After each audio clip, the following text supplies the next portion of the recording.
Assalamualaikum warahmatullahi wabarakatuh. Perkenalkan, nama saya Helmi Rahmat Fauzi dari kelas 7D untuk perkuliahan teori akuntansi. Di sini saya akan mempresentasikan tentang apa itu pengenalan teori akuntansi. Yang pertama itu adalah pengertian teori akuntansi. Menurut Hendricken, teori adalah sebuah perangkat prinsip hipotesis yang konseptual dan pragmatis membentuk kerangka acuan umum untuk suatu bidang penelitian. Sedangkan menurut FASB, teori adalah sistem yang koheren, memiliki tujuan yang saling terkait dan fundamental, yang dapat menyebabkan standar yang konsisten. Dan ada pengertian juga dari struktur teori akuntansi, yaitu elemen-elemen yang saling terkait dan menjadi pedoman bagi pengembangan teori dan perumusan standar atau teknik akuntansi. Dan ada pun juga pengertian dari tujuan teori akuntansi adalah menyediakan seperangkat prinsip dan hubungan yang dapat menjelaskan praktik yang teramati dan meramalkan praktik yang tidak teramati. Selanjutnya ada pengertian teori akuntansi yang bisa diartikan juga sebagai seni, sains, atau teknologi. Menurut seni, akuntansi adalah menunjukkan bahwa dalam praktiknya akuntansi melibatkan pertimbangan nilai atau value judgment yang menuntut keahlian dan pengalaman yang terbaik.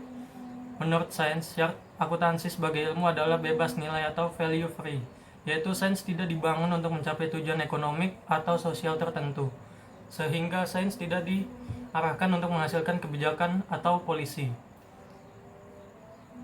Teori akuntansi menurut teknologi adalah seperangkat pengetahuan untuk menghasilkan sesuatu produk yang bermanfaat. Teknologi tidak hanya meliputi teknologi fisik tetapi juga teknologi lunak, dan ditegaskan bahwa akuntansi tidak mempunyai sifat-sifat sebagai sains karena akuntansi masuk dalam bidang pengetahuan teknologi. Akuntansi dapat didefinisikan sebagai rekayasa informasi dan pengendalian keuntungan. Selanjutnya ada struktur dari teori akuntansi.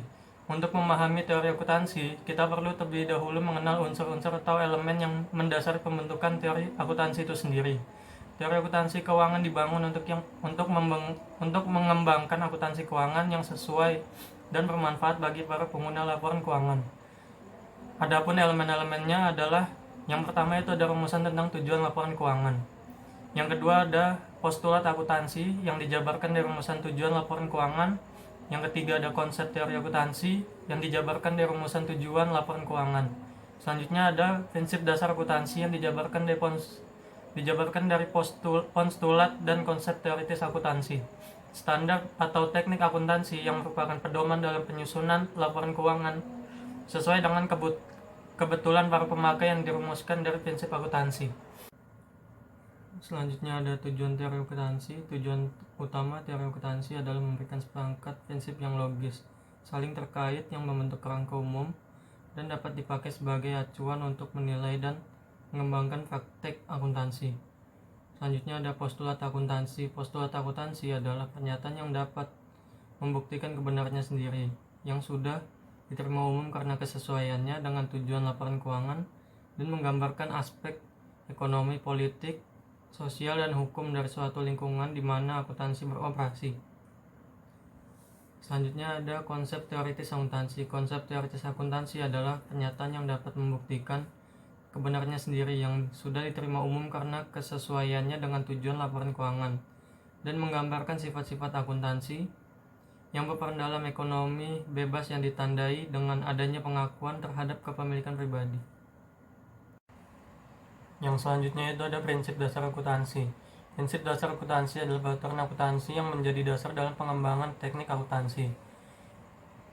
Yang selanjutnya ada standar teknik akuntansi. Standar teknik akuntansi adalah peraturan khusus yang dijabarkan dari prinsip dasar akuntansi, yang mengatur tentang bagaimana standar perlakuan pencatatan dan pelaporan terhadap semua transaksi dan peristiwa ekonomi yang terjadi dalam perusahaan.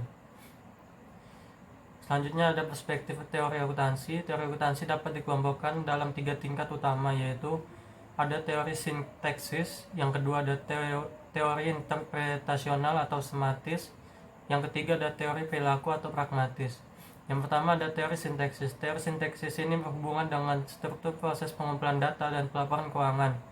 Teori sintaksis mencoba menerapkan praktek akuntansi yang sedang berjalan dan meramalkan bagaimana para akuntan harus bereaksi terhadap situasi tertentu atau bagaimana mereka akan melaporkan kejadian-kejadian tertentu. Selanjutnya ada teori interpretasional atau semantis.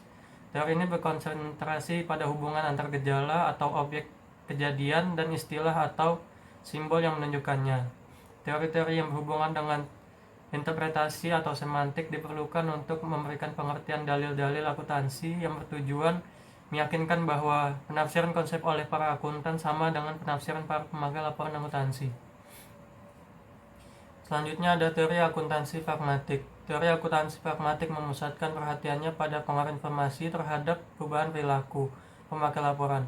Dengan kata lain, teori ini membahas reaksi pihak yang dituju oleh informasi akuntansi. Apakah informasi sampai ke yang dituju? Informasi memakai untuk dasar pengambilan keputusan merupakan masalah kebermanfaatan informasi. Yang kedua, ada dua penalaran, yaitu penalaran deduktif dan penalaran induktif. Penalaran deduktif yaitu metode penalaran deduktif dalam akuntansi adalah proses yang bermula dengan tujuan dan postulat, yang dari sini diturunkan prinsip-prinsip logis yang memberikan landasan bagi penerapan yang konkret dan praktis. Jadi, aturan atau penerapan praktis berasal dari penalaran logis. Postulat dan prinsip yang ditarik secara logis seharusnya tidak hanya mendukung atau berusaha menjelaskan kelaziman akuntansi atau praktik yang sekarang telah diterima.